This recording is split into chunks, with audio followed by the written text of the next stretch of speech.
हे पहा मंडळी, बऱ्याच जणांना टिंगल वाटते की पार्सल टाकणं लय सोपं आहे, अशा रिस्क घ्यावा लागतात।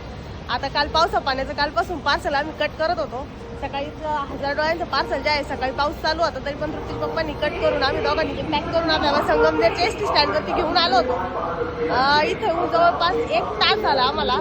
सगळं फिरलोय आतमध्ये पण चौकशी केली, पण हातगावला आणि ते ग्रुपचं जे पार्सल ऑफिस आहे ते आधी चालू होतं आणि आता त्याची पार्सल सेवा बंद झालेली आहे। त्याच्यामुळे प्रॉब्लेम असा झाला, त्यांना पार्सल पाठवायचं होतं, त्यांना दुसरं काहीच जवळ नाही आणि ते तालुका बदलायला पण तयार नव्हते, त्यांना खूप लांब लांब होतं। आम्ही आजूबाजूला पण चौकशी करून आलो, पण त्या ठिकाणचं भाडं जे आहे ते जास्त जात होतं। म्हणजे 1000 कांडीचं पार्सल जे आहे ते जवळपास त्यांना 1,500 ते 2,000 रुपये भाडंच लागत होतं, आहे का नाही हो?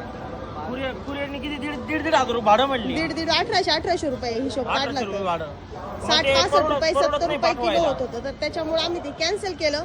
परत पार्सल ऑफिसला आलो होतो आम्ही इथं। व्हिडिओ बनवण्याच्या पाठीमागचं कारण असं आहे का ज्यांनी आपल्या पार्सल बुक केलं त्यांना पण कळायला पाहिजे का आपण पार्सल ऑफिस पर्यंत येऊन गेलोय म्हणून। पार्सल ऑफिस पर्यंत पार्सल घेऊन आलो होतो घर बसल्या, कारण आपण एकेकाचे आपल्या मेहनतीचे पैसे कट केलेले 200-200 रुपये आपण कट केलेले दोघांचे पण, कारण इथे यायचंय, घेऊन पेट्रोल यायचंय, पाणी आहे, परत पावसा घेऊन पाण्याचं कट करायचंय, एवढं सोपं खेळ नाही हे। पार्सल आता आम्ही घरी घेऊन चाललो, त्याच्यावरचे फक्त मोबाईल नंबर खोडलेत हे बघा, आणि चाललोय आता घरी रिटर्न घेऊन। व्हिडिओ काढायचा होता म्हणून मोबाईल नंबर खोडले ते खोडले, कारण आपण आहे ना म्हणजे आपले कोणते बियाणे घेतात काही हे करतात व्यवहार होतो आपल्यावर त्यांचे, आपण मोबाईल नंबर सोशल मीडियावरती शेअर करत नाही, कारण आपल्या फायद्यासाठी एखाद्याचं नुकसान करण्यात काहीच मजा नाही। आणि विषय असा आहे याच्यामध्ये चूक आमची पण नाहीये आणि ज्यांनी पार्सल बुक केलंय त्यांची पण नाहीये, कारण दोघांना पण अचानक आता इथून मागा त्यांनी आपल्याकडून बऱ्याच वेळेस पार्सल जे आहे ते घेतलेलं होतं, पण आता अचानक पार्सल ऑफिस जे आहे त्या ठिकाणचं बंद झालेलं आहे, त्याला आता कमी काय करणार आहे।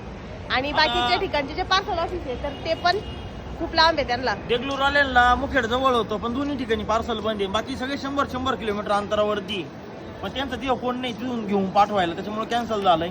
चाललो आम्ही आता परत घेऊन पार्सल। भोकर जवळ होतं पण भोकरचं पार्सल ऑफिस बंद आहे। अशा अडी अडचणी राहतात आम्हाला, चला असो करून पाहिलं कळतं किती किती अवघड।